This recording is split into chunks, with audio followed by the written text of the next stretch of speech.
Hello everyone. Today I would like to explain about very important therapy, that is REBT, Rational Emotive Behavior Therapy, which focuses on the present time to understand and to help the how individual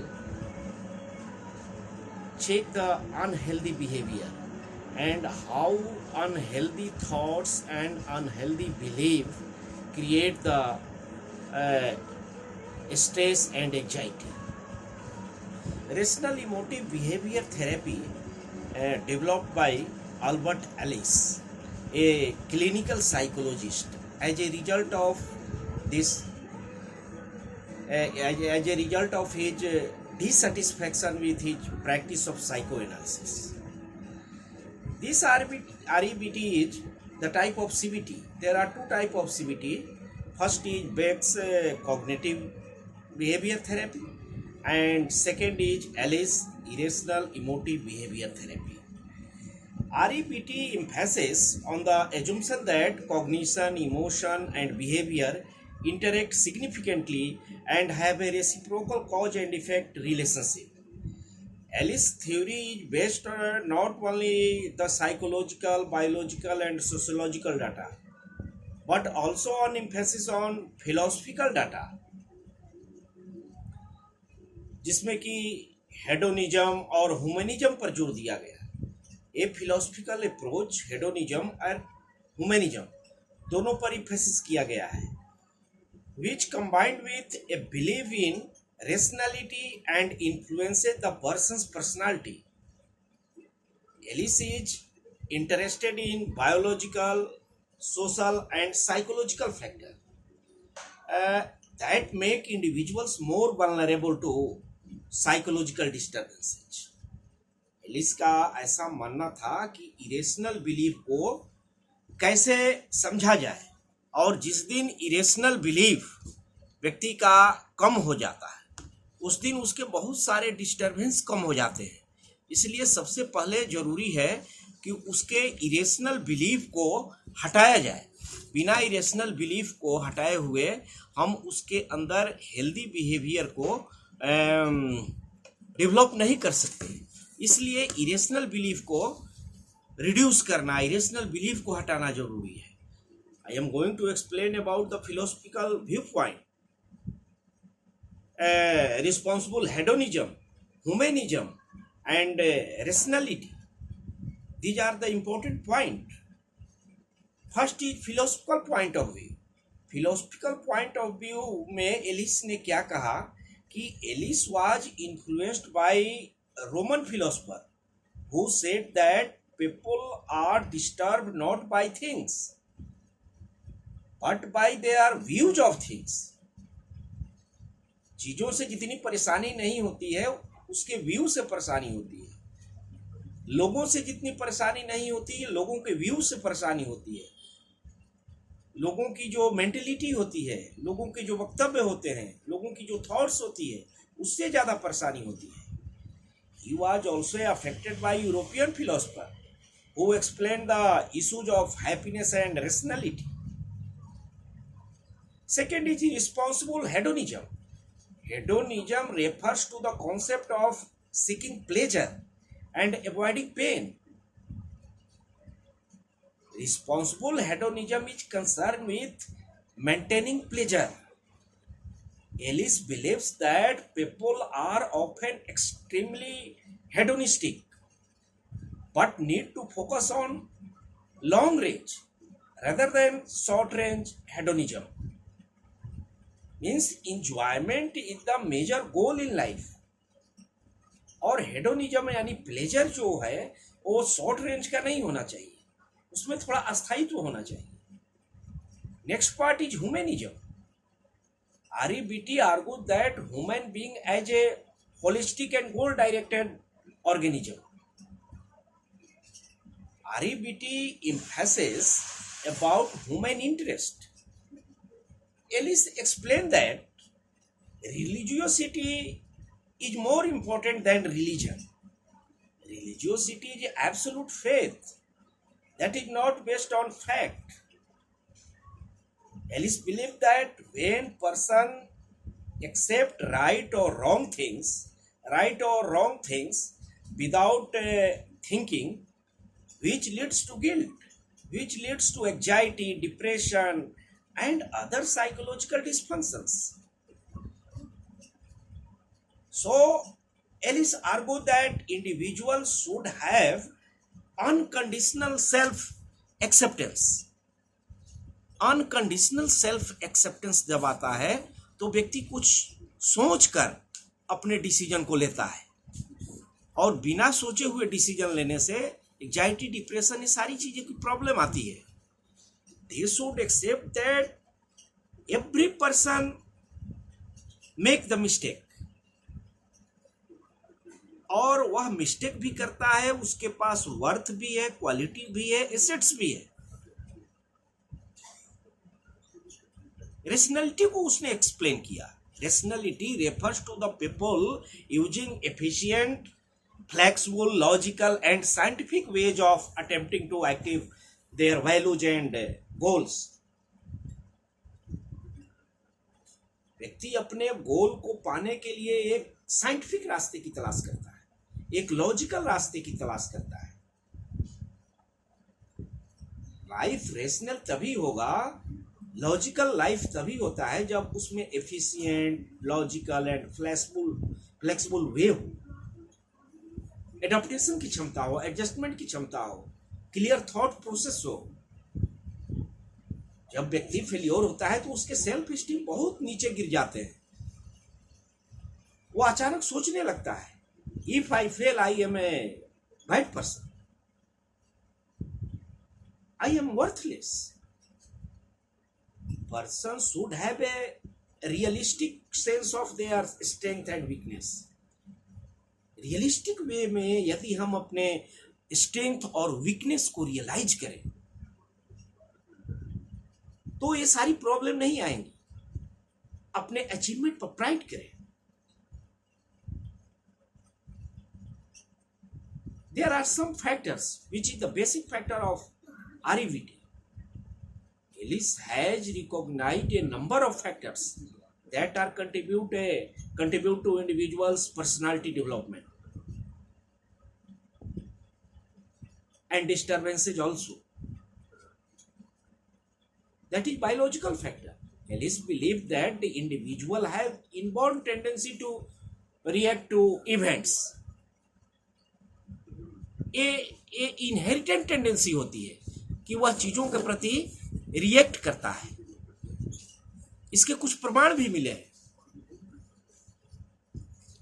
He argued that certain severe mental disturbance are inherited and have a strong biological component, such as schizophrenia.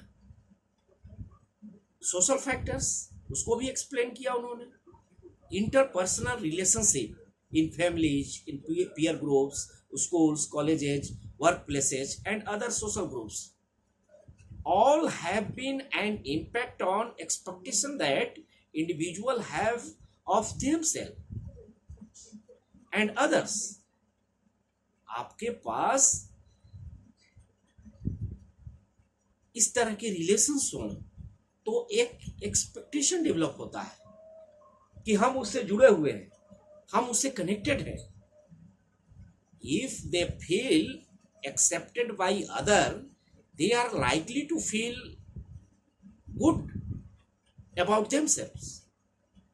परंतु जब वह guardian से, friend से, peer group से, teacher से criticise होता है तो अपने को वर्थलेस समझने लगता है. निगेटिव थॉट्स उसके अंदर आने लगते हैं. And individual always use the must and should type of words. Very dominantly, they always use that type of words, must and should. REBT focuses on the ABC model of personality. Personality goal may be affected by activating events. That is the A. Then they react conscious or unconscious with their belief system. that is the B, and C is consequences, means some experiences, that is emotional and behavioral, that is called emotional and behavioral consequences, that is the C. इन सभी में कुछ rational belief भी होते हैं, कुछ irrational belief होते हैं. Rational belief about pleasant activating event and rational belief about unpleasant activating event. Both are consulted with rational belief, but activating events are pleasant and unpleasant. And next part is irrational belief. Rational belief pleasant activating events के साथ होता है, तो उसमें क्या करता है? Anyone receive an activating events negative on his such as on his psychology exam,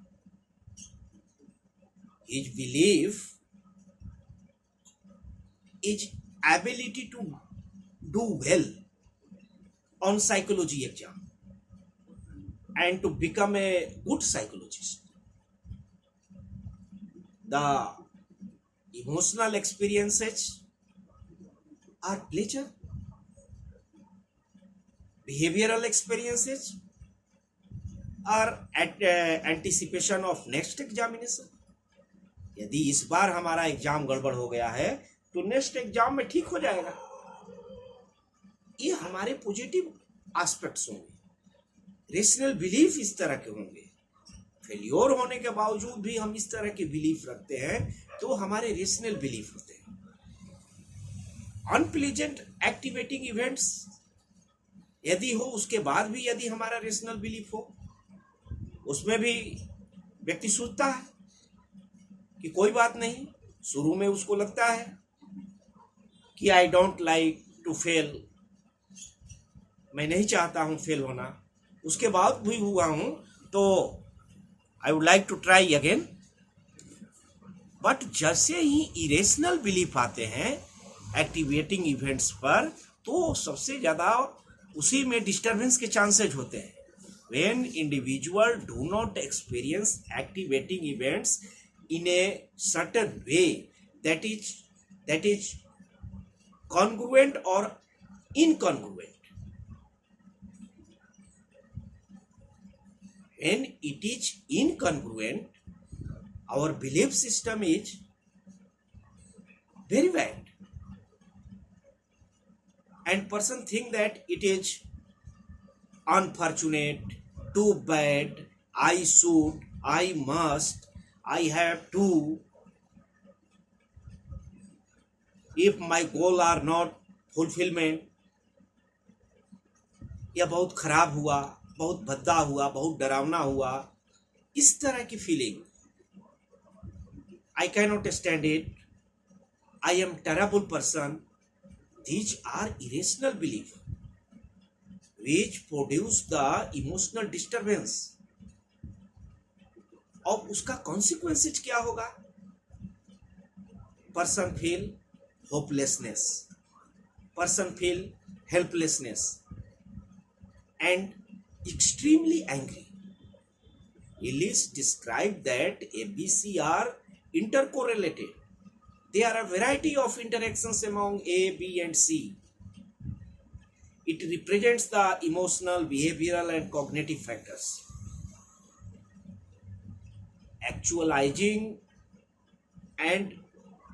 Activating events, emotional belief, and behavioral consequences.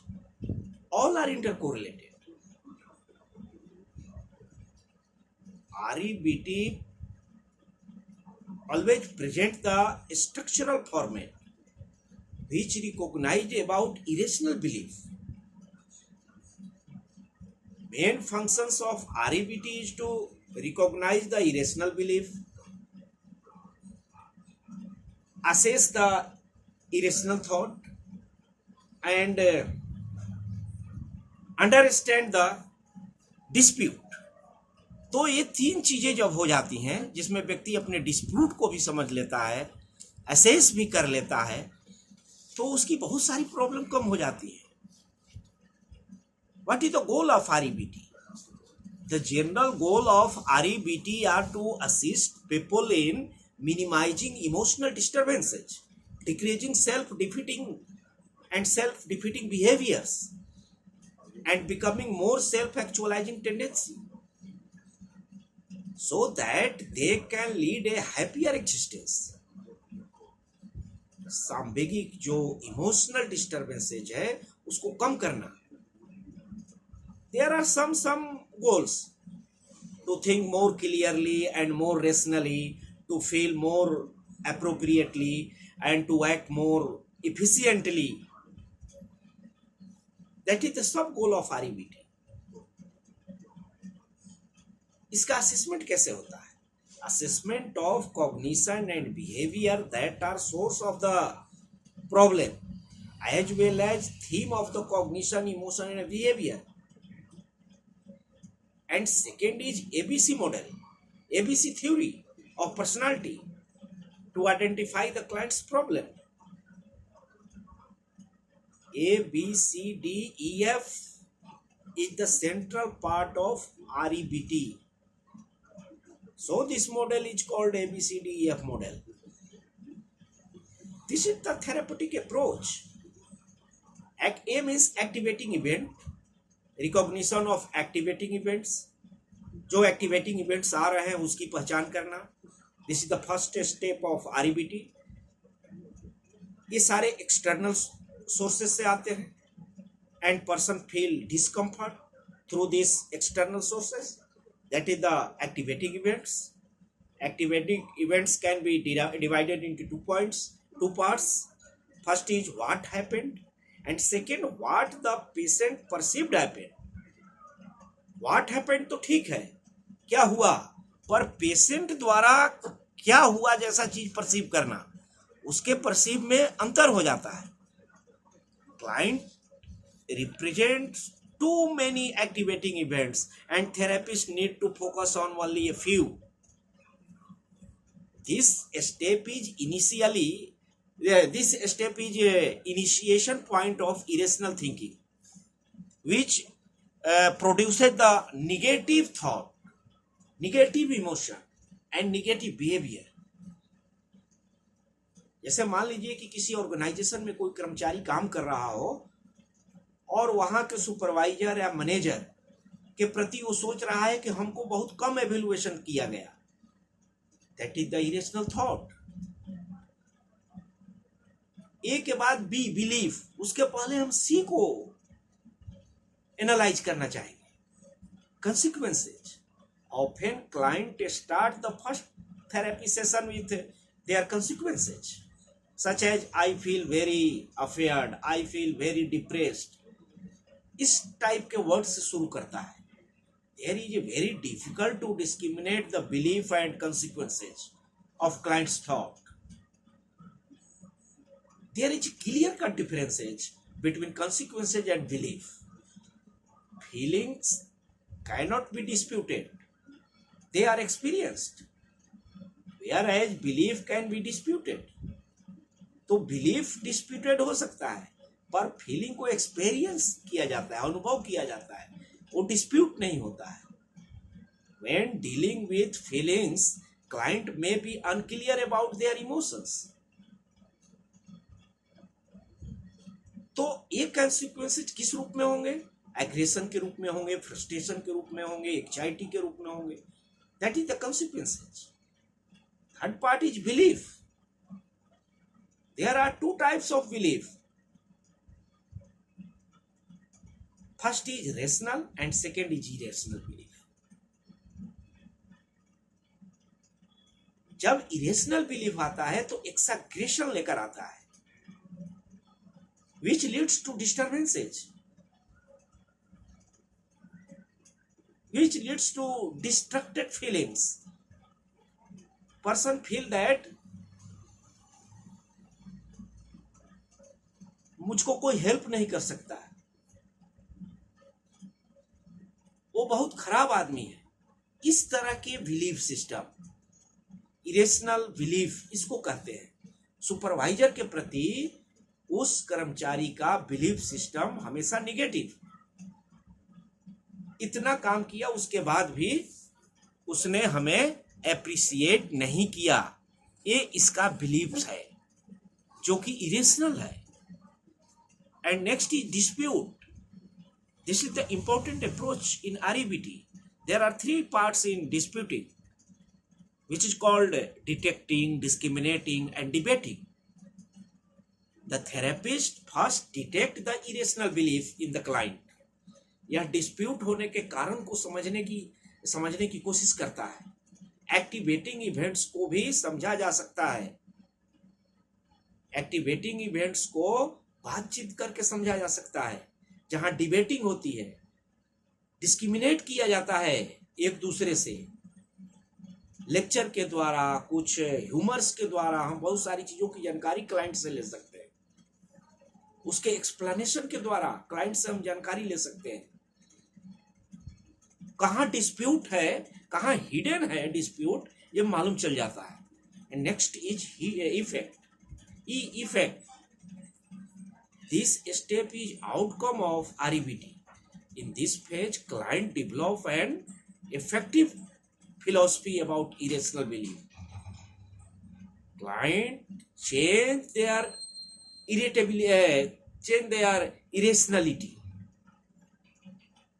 ये सारी चीजें जब क्लियर होती है तो क्लाइंट अपने इरेशनल चीज को रेशनल में लाता है, तो रेशनलिटी में चेंज हो जाता है। थेरेपिस्ट इस तरह के सजेशंस देते हैं तो थॉट्स उसके इरेशनल से रेशनल में हो जाते हैं। जैसे एग्जाम्पल में मैं बताया, तो कर्मचारी को थेरेपिस्ट इस तरह से समझाता है तो उसके अंदर एक इंसाइट डेवलप होती है और वो समझता है कि नहीं, हमको और मेहनत करनी चाहिए, जिससे कि ये जो सुपरवाइजर हमको कम एवेल्युएट किए हैं कुछ और ज्यादा। And last is F. F means new feeling. New feeling के साथ व्यक्ति आता है, क्लाइंट्स एटीट्यूड एंड बिहेवियर सब चेंज हो जाते हैं, ऑप्टिमिस्टिक अप्रोच आ जाते हैं। That is the feeling. ये इसके REBT के मेन फंक्शंस है। इसीलिए REBT का बड़ा यूज है। इसका क्लिनिकल एप्लीकेशंस बहुत जाता है। It is applicable for all age group, जिसमें एडोलसेंट और एडल्टहुड में ज्यादा यूज किया जाता है। साइको एजुकेशन में इसको यूज किया जाता है, फैमिली में यूज किया जाता है। It is useful for depression, anxiety, stress, adjustment disorder, aggression को कंट्रोल करने में यूज किया जाता है, but not useful for psychotic patient. वहाँ हम इसको यूज नहीं कर सकते हैं। एगोराफोबिया में हम इसको यूज नहीं कर सकते। फिर भी REBT का मैक्सिमम यूज होता है। Thank you very much.